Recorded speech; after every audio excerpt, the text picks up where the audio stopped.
3 days later, Esther appeared in the king's inner court, knowing that it could cost her her life if the king did not want to see her at the time. The king was sitting on his royal throne facing the entrance. Then he looked up and saw her. He was pleased to see her.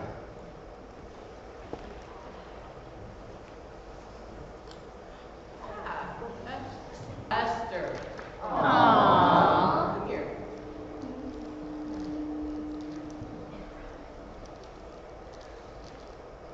What is your request? I'll give it to you in half my entire kingdom. If it please your majesty, let your majesty come today to the banquet I prepared for that. Can't hear you. If it please your majesty, let the king and Haman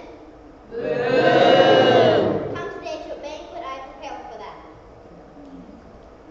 Shmemama, Bisa. Bring, lies. She said. Duachi says, and go get Haman.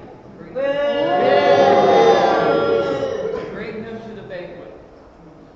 Like Esther. Aww. Requested. Yes, sir.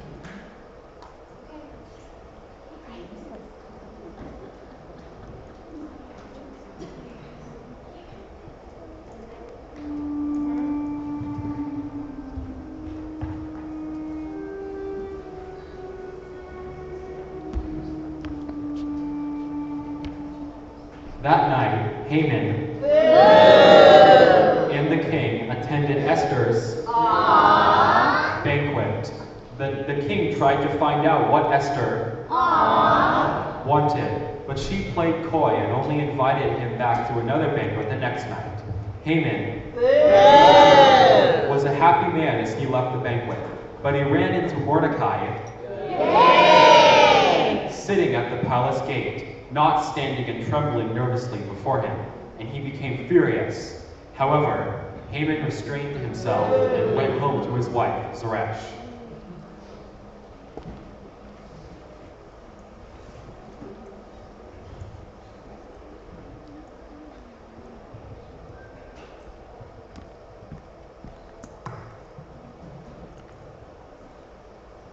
Ah, my wife, Zeresh.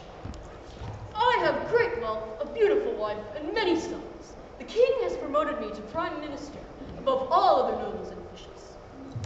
Oh, my husband Haman, I am so very proud of you and the luxurious life that you provided for the children and I. And that's not all. Queen Esther had invited only me and the king to a banquet that she had prepared for us. She has invited me again to dine with her tomorrow. Oh, what a wonderful honor. You must be overjoyed, my husband. This all means nothing to me as long as I see that Mordecai the Jew just sitting there at the palace gates, refusing to bow to me or even stand in my presence. Here's what you need to do. Set a pole that stands 75 feet tall, and in the morning, ask the king to impale Mordecai on it, and then you can go on your merry way to the banquet with the king. I like the way you think, Zeresh. I will go to the king's inner court and ask permission that Mordecai be impaled.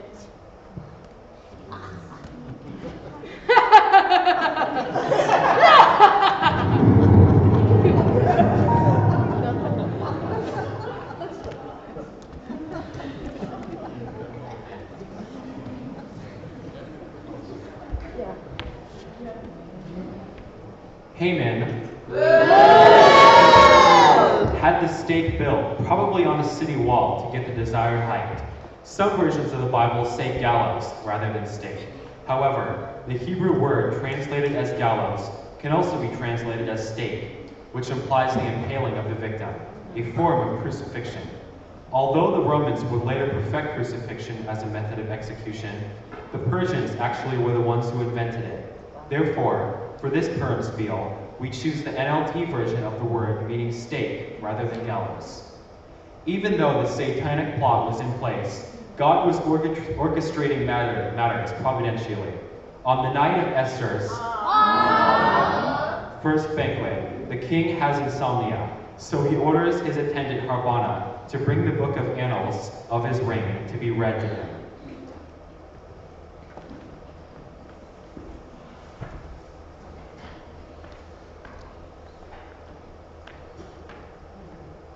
Harbona. I don't know why I'm having so much trouble falling asleep. I must be dazzled by the queen's beauty, for I haven't seen her in a long time. I wonder what she wanted to tell me at the banquet. Anyways, read on. This is interesting. It says here that Mordecai discovered a plot by Bigthana and Teresh to have you assassinated. It was then reported to Queen Esther, who then reported it to you. After investigation, all these plans were found true and they were assassinated. So Mordecai saved my life. It appears so, Your Majesty. Has any reward been given to Mordecai? At all? Nothing has been done for him, Your Majesty. Who's in the outer court? Haman is in outer court. Bring him in. Yes, Your Majesty.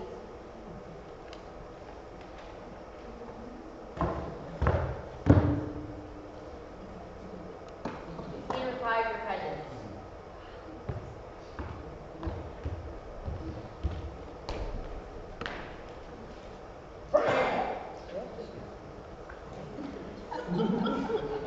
What was that? Haman. What should I do to honor a man who is truly pleased with me? Who would the king wish to honor more than me? If the king wishes to honor someone, let them have a robe in which the king is worn, and a horse in which the king has ridden.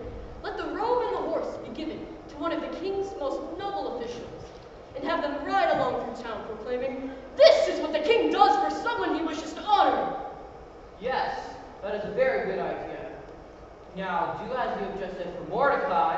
You sit at the palace gate and don't leave anything out. Or you're fired.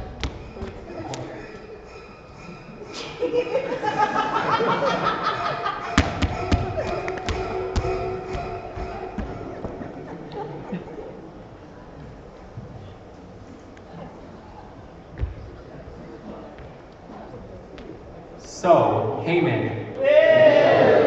took the robes and put them on Mordecai, placed him on the king's own horse, and led him throughout the city square, shouting, "This is what the king does for someone he wishes to honor." Afterward, Mordecai returned to the palace gate, but Haman hurried home, dejected and completely humiliated. He told his wife, Zeresh, and his friends everything that had happened. They told him that since he was humiliated by Mordecai, who was of Jewish birth, Haman would never succeed in his plans against him. While they were still speaking, the king's attendants arrived to take him to the second banquet that Esther had prepared.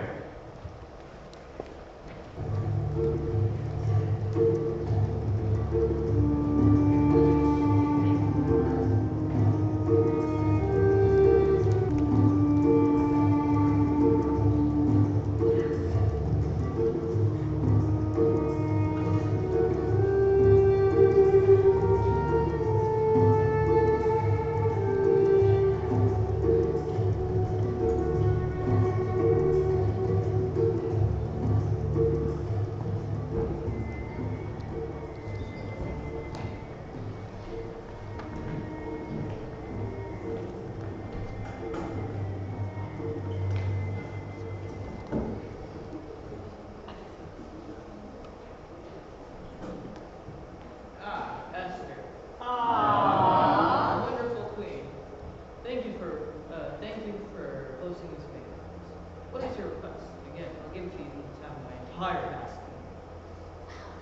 Please, Your Majesty, let the lives of my people and myself be spared, for we have been sold to those who would kill us. Who would dare do such a thing? This wicked Haman!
Haman has set up a sharpened pole in his courtyard. He intends to impale Mordecai on it, the man who saved your life. Let him impale him on it, I say. No, please, no. I have a wife and family. No, I'll pay you. I haven't sold. Do you accept Visa or MasterCard? But please, did he hurt you?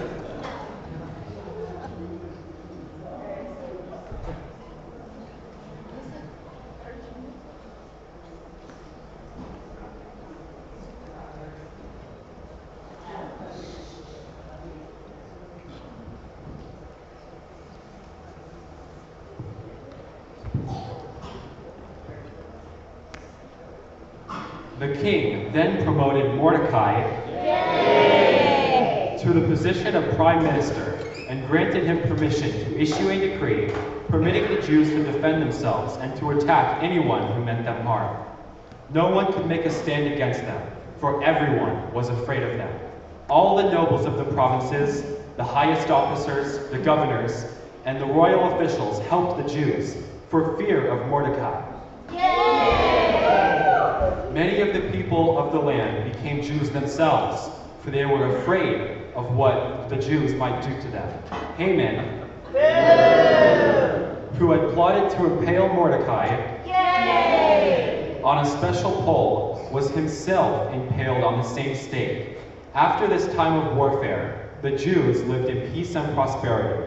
Mordecai was second in rank to the king, and decreed that the 14th and 15th of Adar, the day Haman had cast the Pur, which means lots, and planned to destroy the Jews, would instead be a day of feasting and gladness, days for sending gifts of food to one another and gifts to the poor. Purim would be celebrated for all the generations to come. It is interesting to note that Haman, the son of Hammedatha the Agagite, was a descendant of Agag, the king of the Amalekites. The battle against Amalek was led by Saul, who was a Benjamite, son of Kish. 1 Samuel chapter 9, verse 1. Saul failed to follow God's command, but it was Mordecai, also a Benjamite and son of Kish, through whom the Lord accomplished his plan. It is probably no coincidence that God used a descendant of the same family line to redeem the past mistake. It is also important to note that King Ahasuerus was the father of Artaxerxes, the king who sent Nehemiah back to Jerusalem.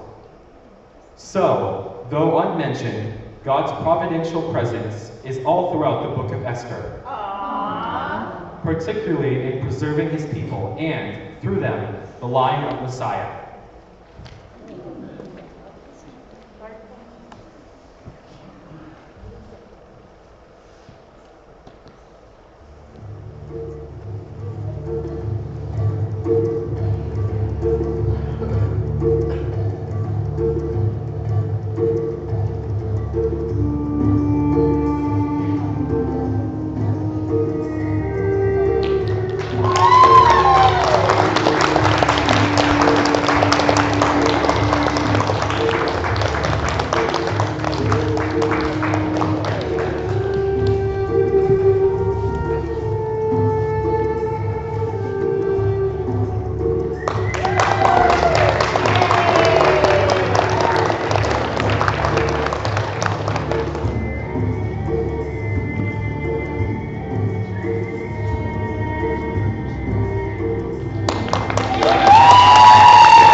all of her hard work. She gets an award. It's been a couple of months of a lot of work. So thank you so much for coming, everybody.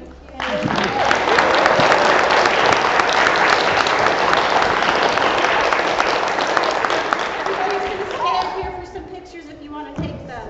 Yeah, let's do a group picture. Anybody who wants to do a group picture? Girls, go on up with the rest of the cast and music, come on in. Ariel. You're too big. Ariel, Got in. I want to put you on